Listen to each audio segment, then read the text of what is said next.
Ég fékk póst frá henni Kristínu Viðars frá bókmenntaborginni UNESCO.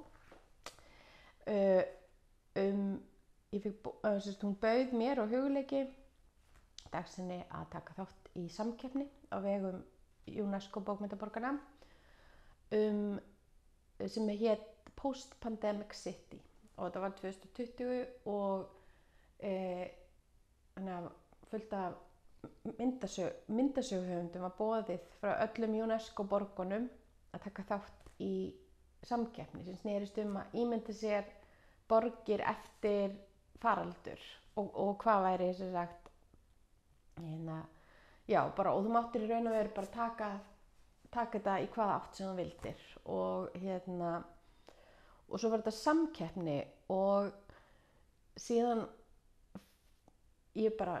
tók þetta bara þessu fagnandi og fannst þetta mjög skemmtilegt og af því mér finnst sjálfur svo rosalega gaman að ímynda mér svona hvað ef og þetta var svo fínn svona þetta var svo fínn útgangspunktur af því við vorum einhvern veginn í miðju COVID og ég var alltaf að hugsa að ég er með ferðamanna búblun á heilanum og að því ég man allt og rosa mikill Reykvíkingur og er alltaf að reyna að finna vinkil á því að ég finna að ég hef enga stjórn á þessu ferðamannastraumi og ég verð bara að finna leið til þess að sleppa tökunum á þessu að því að ég horfi þar ég vinn, ég horfi á fólk og aðalega ferðamenn borða pulsur allan daginn því að það ég er með útsýni yfir bæjarins bestu sem sagt og þannig að þetta er alltaf, voru svo þunni veggirnir en ég heyri alltaf sama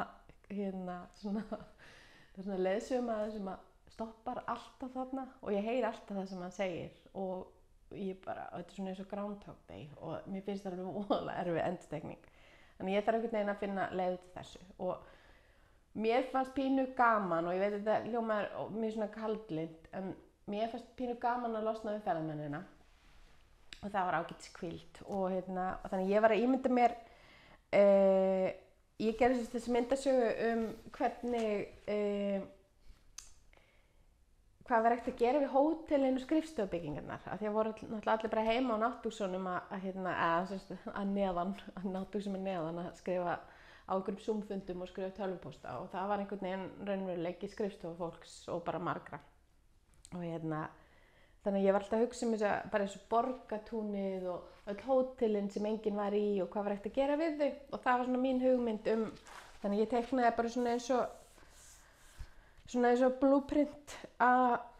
bara pælingu hvað var hægt að gera mjög útópísk pæling og og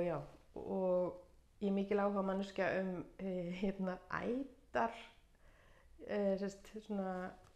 plöntur sem gefa af sér ávöxti og mér langar svo að almenningsrými sé fullt af því, þetta er bara eitthvað svona mjög hippalegt og þannig ég gerði bara svona myndasögu út frá þessu og síðan fékk ég póst bara sendi þetta inn í keppnina og svo nokkrum mánuðum seinna kemur eitthvað svona já, takk fyrir að taka þátt og hún kanadíska Brigitte vann og ég já, frábært 2 árum síðar þá fæ ég á 2022 þá allt í einu fæ ég tölvupóst þar sem stendur þú hefur unnið og þá var það þessi keppni og ég skil ekki neitt og mér er boðið að fara til einnar af bókmenntaborgunum UNESCO Angoulême og ég skil ekki hvað ég vann eða hvort ég hafi unnið þetta er allt voðalega loðið og ég fæ bara flugmiða og boðum að mæta hátíð og svo kem ég inn og mæti á hátíðina og þá sem sagt hafði einhver önnur dómnefnd valið mína sögu út af umfjöllunarefninu einhver háskóli í Lyon sem hefur sérhæfið sig í einhverju borgarskipulagi og þá einhvern veginn smellpassaði sagan mín inn í þeirra svona einhverja kategóríu og ég var svo ánægð að mér fannst ég vera svo mikill svona einhvers konar lukkugrís bara að hafa bæði fengið að taka þátt og einhvern veginn álpast inn í þetta aftur. Og svo hafði ég aldrei heyrt Angoulême, jú, ég hafði heyrt borgina en ég vissi ekki að hún væri bara myndasöguborg. Og ég hef aldrei upplifað þetta áður að strætóarnir eru með myndasöguvísunum og fyrsta sem gerist, bara fyrsta sem mæti á lestastöðinni bara bautasteinn úr Asterix-bókunum og svo eru veggmyndir úr myndasögum og þetta bara svona eitthvað sem ég hef alltaf upplifað sem mjög mikið einhver svona jaðarmenningu og náttúrulega ekki í mínum huga en bara eins og til dæmis á Íslandi og ég svona, já, þá upplifði ég sem svona, já, það var bara, þetta var sem alvöru fag og mér leiði sem ég væri ekki bara einhver svona sérvitringur. Af því þetta er tengslu við UNESCO bókmenntaborgirnar, þá er þannig einhver lítill hópur frá fullta borgum og út af samkeppninni þá fáum við að taka þátt í allir þeirra dagskrá og ég vissi náttúrulega ekki mikið hvað þetta er mikið net og virt og hvað þetta væri raun og veru og svo fæ ég bara líka túr UNESCO borgirnar og hitti þarna mann frá Varsjá sem er svona einhver myndasögunörd og ég bara einhvern veginn veldi komið með einhverja ótrúlega skemmtilega tengilið og við erum hann einhverju dagskrá allan daginn og fáum að vígja bautasteininn úr Ástríki með dætrum mannanna sem byggu til Ástrík og Steinrík og borgarstjóra Angoulême. Og ég með leið pínu svona eins og ég væri Forrest Gump, einhvern veginn svona, það hafði einhvern veginn slysast inn í þessa atburðarás. En þetta var já, það var bara allt sneri að myndasögum. Það myndasögu skóli þarna og myndasögu safn og þetta er byggt á, Angoulême var pappírs svona iðnaðarborg og svo fyrir 50 árum þá þegar þau sá einhvern veginn fram á að pappírsiðnaðurinn væri að dragast saman þá var bara ákveðið að þetta yrði myndasöguborg. Þannig að þetta var bara svona ákvörðun og mér fannst það líka, já, svona hugmyndin að geta haft svona mikil áhrif og að þetta sé hægt. Mér fannst það líka mjög svona inspirerandi pæling og ég var að yfirheyra þarna mann hvað þyrftir til að vera UNESCO bókmenntaborg og já, þetta var, já, ótrúlega svona, já, bara fyrir svona myndasögu manneskju frá litlu landi með áhuga á svona afmörkuðu sviði sem þú er erfiðara að finna í svona kúltúr sem að þetta er pínu sér á báti þannig að náttúrulega líkurnar á því að þessu margir sem hafa áhuga á þessu eru hverfandi að þú sé alltaf meira og meira áhuginn á þessu. Og svo var verðlaunaafhending og þá kom einn af mínum uppáhalds myndasöguhöfundum á svið og þetta var örugglega svona eins og að sjá leikara fyrir einhverjum öðrum og allir voru miklir introvertar. Ég var svona að bíða eftir að konan myndi svona implóta þegar hún myndi bara svona sökka inn í sjálfan sig og breytist í svarthol. Ég hef aldrei segja mikið introvert í lífi mínu að halda þakkarræðu. En svo var bara haldin sýning sem var opnuð af borgarstjórunum og í Angoulême og svo var gefin út þessi bók og við Hulli fengum að vera hérna. Hulli fór náttúrulega sína leið að ímynda sér, hann var með svona, ég fór svona í útibíuna og hann í distabíuna, bara svona algjörlega sitt grátina og svo kynntist ég henni Brigitte sem að vann kanadísku, franska kanadísku. Hún heitir Julie Doucet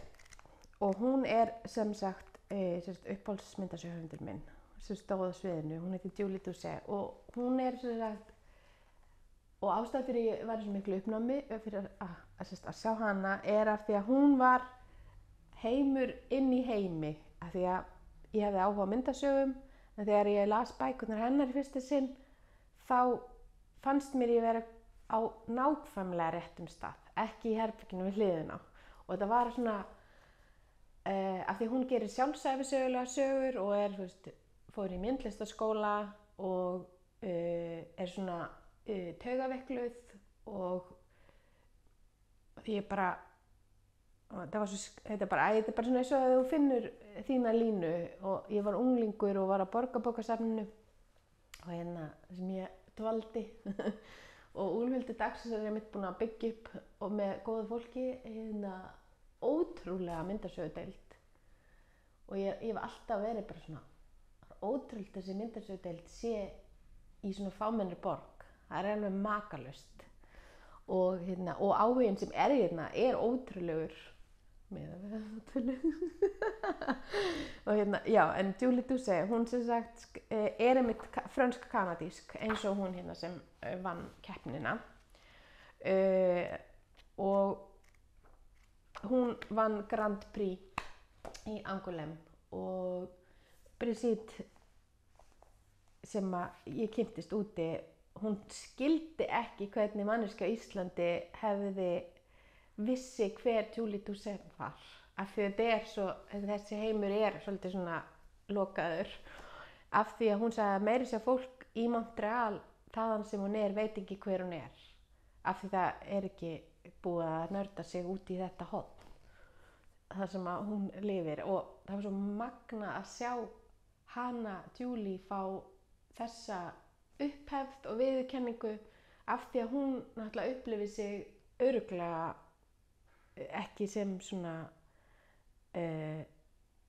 eitthvað stórt nafn þó hún sé það í þessum myndasöguheimi. Það var mjög magnað. Svo sá ég hann á gangi og ákvaða að trufla hann ekki af því að geti ímyndað mér að það sé óþægilegt fyrir svona karaktera og já, en mér fannst það mjög fyndið af því að auðvitað fyrir mér hún risastórt nafn en hún það kannski ekki í svona samhengi hlutana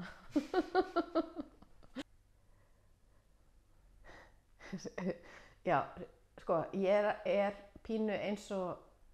ég sé trúboði í sértrúarsöfnuði stundum og tek að mér